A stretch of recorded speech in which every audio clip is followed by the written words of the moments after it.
Hello everyone, હું Mehul sir આપ સૌનું સ્વાગત કરું છું મારી ચેનલ ધ બ્રાઇટેસ્ટ. તો આજના વિડીયોમાં આપણે ડિપ્લોમા સેમેસ્ટર 5 ની જીટીયુ એક્ઝામ માટેની ટોપ 25 મોસ્ટ ટાઈમલી ક્વેશ્ચનની જે સિરીઝ સ્ટાર્ટ કરી છે એમાં કોન્ક્રીટ ટેકનોલોજી 4350601 કે જેનો સબ્જેક્ટ કોડ છે એના મોસ્ટ ટાઈમલી ક્વેશ્ચન જોઈશું. કોન્ક્રીટ ટેકનોલોજી એટલે ઓબ્વિયસ છે સિવિલ એન્જિનિયરિંગનો સબ્જેક્ટ છે તમારો. કોન્ક્રીટને લઈને બધા બહુ જ ક્વેશ્ચન મતલબ સબ્જેક્ટ જ છે કોન્ક્રીટનો. કયા મોસ્ટ ટાઈમલી ક્વેશ્ચન તૈયાર કરવાના છે આપણે જોઈ લઈએ છીએ. આ વિડીયો તમારી પાસે આવે મેક્સિમમ શેર કરી આપવાનો.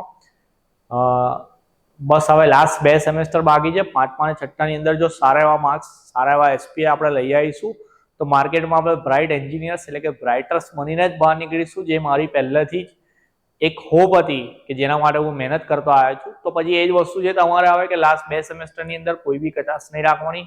દિવાળી પતી ગઈ, બહુ ફરી લીધું, પણ હવે બરાબર તૈયાર કરવાની છે. તો 25 ક્વેશ્ચન કયા છે એ જોઈ લઈએ પહેલા. તો પહેલો ક્વેશ્ચન છે list methods to measurement of workability and explain slump test. Okay, હવે વર્કેબિલિટીના અહીંયા 2 ક્વેશ્ચન છે. અહીંયા સીધી વાત કરી લો, કોઈ જ બીજી વાત નહીં. આ બેમાંથી એક ક્વેશ્ચન ફાઇનલ જે એક્ઝામમાં પૂછાઈ ગયો છે. ઓકે, ફર્સ્ટ ક્વેશ્ચન એવો છે કે વર્કેબિલિટી માપવા માટેની રીતો કઈ છે, બધી રીતોના નામ લખવાના અને સ્લમ્પ ટેસ્ટને સમજાવવાના છે. 7 માર્કમાં પૂછાય. વર્કેબિલિટીને અસર કરતા પરિબળો સમજાવવાના 4 માર્ક્સમાં કે એ બી 7 માર્કમાં પૂછાઈ શકે. એ રીતે આપણે ક્વેશ્ચનને તૈયાર કરીશું. Okay, explain the function of each Bogue's compound. તો બોગના દરેક સંયોજનોના કામ બતાવવાના છે. જેટલા બી કમ્પાઉન્ડ આવતા એ બધા કમ્પાઉન્ડના નામ લખવાના અને એનું ફંક્શન બી લખવાનું. ઓકે, એના પછી કોન્ક્રીટની વાત છે. જો અહીંયા 3 ટાઈપના કોન્ક્રીટ છે તમારા. કયા છે? એક તમારું ફ્રેશ કોન્ક્રીટ, એના પછી પોલિમર કોન્ક્રીટ અને રેડી મિક્સ કોન્ક્રીટ એટલે કે આરએમસી. 3 ટાઈપના કોન્ક્રીટ પર ટૂંકનોંધ છે. આ ટૂંકનોંધની અંદર શું લખવાનું હોય? તો પહેલા તો એ કોન્ક્રીટ બને કેવી રીતે, એની અંદર કઈ વસ્તુ આવે, કેટલા પર્સન્ટેજમાં આવે, એવું જ કંઈક આવતું હશે. મને નહીં આવડતું, પણ એ રીતે લખવાનું છે. એને શોર્ટ નોટ છે એટલે શોર્ટ નોટ, બહુ શોર્ટ બી નહીં લખવાની. પછી 3 માર્ક્સમાં આવે તો શોર્ટ ઠીક છે, પણ જેટલા માર્ક્સમાં પૂછાય એ રીતે અકોર્ડિંગ, પણ 3 કે 4 માર્ક્સમાં જ આવશે આ રીતના કોન્ક્રીટના જે ક્વેશ્ચન છે. નેક્સ્ટ છે 7th નંબર પર ક્વેશ્ચન છે આપણો types and importance of NDT એટલે કે non destructive testing and explain rebound hammer test.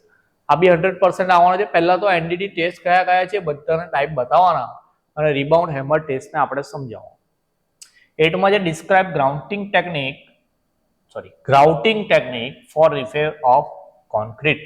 તો કોન્ક્રીટને રિપેર કરવા માટેની ગ્રાઉટિંગ ટેકનિક સમજાવવાની છે. અઘરું લાગે બોલવામાં. ચાલો એના પછી 9thમાં જોઈએ explain types of concrete cracks and measures to prevent them. તો કોન્ક્રીટનું વિવિધ રીતે ખવાણ કેવી રીતે થાય એ સમજાવવાનું અને એ ના થાય એના માટે કયા ઉપાયો એટલે કે એનું પ્રિવેન્શન કેવી રીતે કરવાનું.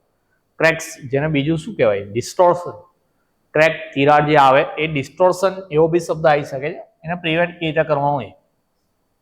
10thમાં છે explain in detail the various stages of repairing of damage concrete. તો માન લો કે તૂટી ગયો, ખવાઈ ગયો કોન્ક્રીટ, તો પછી એનું સમારકામ કરવા માટેની સ્ટેપ વાઇઝ મેથડ સમજાવવાની છે. Step wise. 11thમાં છે explain self compacting concrete in detail with its suitable use. તો સેલ્ફ કોમ્પેક્ટિંગ કોન્ક્રીટ શું છે એ સમજાવવાનું અને એના ઉપયોગ બી દર્શાવવાના છે. નેક્સ્ટ જોઈએ આગળ 12th નંબરનો ક્વેશ્ચન છે આપણો analysis states of aggregate as per BIS and explain impact value test. તો બીઆઈએસ એટલે bureau of Indian standard. Okay, તો બીઆઈએસ મુજબ કેટલા ટેસ્ટ આવે એગ્રીગેટના એ બધા નામ લખીને ઇમ્પેક્ટ વેલ્યુ ટેસ્ટ આ બી 100% પૂછાય. હવે મે બી એકલો ઇમ્પેક્ટ વેલ્યુ ટેસ્ટ 3 કે 4 માર્ક્સમાં આવે એવું બી બની શકે, કાં તો 7 માર્ક્સમાં આવો આખો ક્વેશ્ચન બી આવી શકે. 13માં છે analysis method of curing and explain importance of it. તો ક્યોરિંગની કઈ મેથડ છે બધી લખવાની અને એનું મહત્વ બી સમજાવવાનું. Define compressive strength of concrete and explain factor affecting compressive strength. તો કોમ્પ્રેસિવ સ્ટ્રેન્થ શું છે કોન્ક્રીટ એ પહેલા સમજાવવાની અને એના ઉપર કયા ફેક્ટર અફેક્ટ કરે એટલે કયા પરિબળો અસર કરે એ સમજાવવાનું. 15માં છે explain the factors affecting mix design of concrete. તો કોન્ક્રીટની મિક્સ ડિઝાઇન કરીએ આપણે તો એના પર કયા પરિબળો અસર કરે એ છે. 16માં છે એક્સપ્લેન પ્લાસ્ટિસાઇઝર એન્ડ સુપર પ્લાસ્ટિસાઇઝર. તો એ બેને ખાલી એક્સપ્લેન કરવાનું, 4 માર્ક્સનો ક્વેશ્ચન તમારો. 17માં છે explain segregation and bleeding of concrete. આ 100% ક્વેશ્ચન છે. 4 માર્ક્સની અંદર કોન્ક્રીટનું વિયોજન ને બ્લીડિંગ સમજાવવાનું. ઓકે, 18થમાં છે explain different method of compaction of concrete. તો કોન્ક્રીટના કોમ્પેક્શનની જુદી જુદી રીતો કઈ એ સમજાવવાની. આગળ આવી ગયો અહીંથી 19th માં છે define durability of concrete and explain factor affecting it. તો ડ્યુરેબિલિટી એટલે શું, એ રીતે આપણે કોમ્પ્રેસિવ સ્ટ્રેન્થ એટલે શું એ જોયું હતું, અને એના ઉપર કયા કયા ફેક્ટર અફેક્ટ કરે, ગુજરાતીમાં ટકાઉપણું એવું લખેલું છે.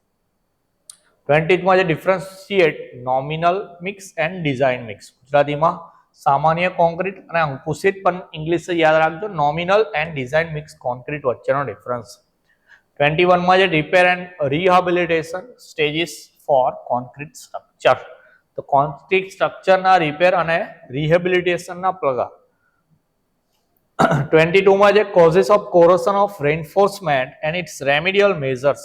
તો રેઇન્ફોર્સમેન્ટ્સને કાટ લાગવાના કારણો કયા અને એનું પ્રિવેન્શન એટલે કે એનું નિવારણ કેવી રીતે કરવાનું. ઓકે, ચલો 22 થયા. નેક્સ્ટ છે 23 નંબરમાં છે define creep and list out factor affecting the creep. તો ક્રીપની વ્યાખ્યા આપીને એને કયા કયા પરિબળો અસર કરે. જે રીતે આપણે કોમ્પ્રેસિવ સ્ટ્રેન્થની વ્યાખ્યા આપી, ડ્યુરેબિલિટીની આપી, એવી રીતે ક્રીપની પહેલા વ્યાખ્યા આપવાની ડેફિનેશન, એના પછી એના પર કયા કયા ફેક્ટર આવે. Modern trends and research in concrete technology. તો કોન્ક્રીટ ટેકનોલોજીમાં કયા કયા આધુનિક ટ્રેન્ડ આવી ગયા અને કઈ કઈ રિસર્ચ થઈ એ સમજાવવાની છે. અને application of smart technology in concrete. તો કોન્ક્રીટમાં કઈ સ્માર્ટ ટેકનોલોજી આવી, એના ઉપયોગો કયા કયા છે એ દર્શાવવાના છે. એક લાસ્ટમાં એક ન્યુમેરિકલ એડ કર્યો છે કે numerical to find mean strength, standard deviation and coefficient of variance from the given observation. તો જે રીતે સ્ટેટિસ્ટિક્સ એટલે કે આંકડાશાસ્ત્ર આવતું હતું, જેમાં અલગ અલગ ઓબ્ઝર્વેશન આપેલા હોય એના પરથી તમારે મીન સ્ટ્રેન્થ ફાઇન્ડ કરવાની, સ્ટાન્ડર્ડ ડેવિએશન ફાઇન્ડ કરવાનું અને કોએફિશિયન્ટ ઓફ વેરિયન્સ ફાઇન્ડ કરવાનું. આમ તો મને નહીં આવડતો ન્યુમેરિકલ સાચે કહું તો, પણ મને આ જોઈને એવું જ લાગે છે કે જે સ્ટેટિસ્ટિક્સનો આપણે દાખલો ભણતા હતા કે જેમાં આપણે ઓલરેડી સ્ટાન્ડર્ડ ડેવિએશન ફાઇન્ડ કરતા હતા એ રીતનો ન્યુમેરિકલ હશે. જો ખરેખર એવું હોય તો કોમેન્ટમાં બતાવો, જેથી બીજાને બી ખબર પડી જાય. દાખલા સહેલા છે એટલે કરી લેવાના, 7 માર્ક્સમાં પૂછાયેલા છે અને મે બી પૂછાઈ શકે છે. તો આટલી વસ્તુ છે તમારે કોન્ક્રીટ ટેકનોલોજીમાં એકદમ પાકી કરવાની છે. ન્યુમેરિકલને સ્કીપ ના કરતા પૂછાઈ જશે તો સહેલું બી રહેશે ને સારા એવા માર્ક્સ બી મળી જશે. તો આ રીતે કોઈ બીજા સબ્જેક્ટના, કોઈ બીજા એટલે તમારા જ બીજા સબ્જેક્ટના બી આઈએમપી આપીશ, ત્યાં સુધી પહેલા આની તૈયારી સ્ટાર્ટ કરી દેવાની. મળી આવે બીજા વિડીયોમાં, ત્યાં સુધી ધ્યાન રાખજો. જય હિન્દ, જય ભારત.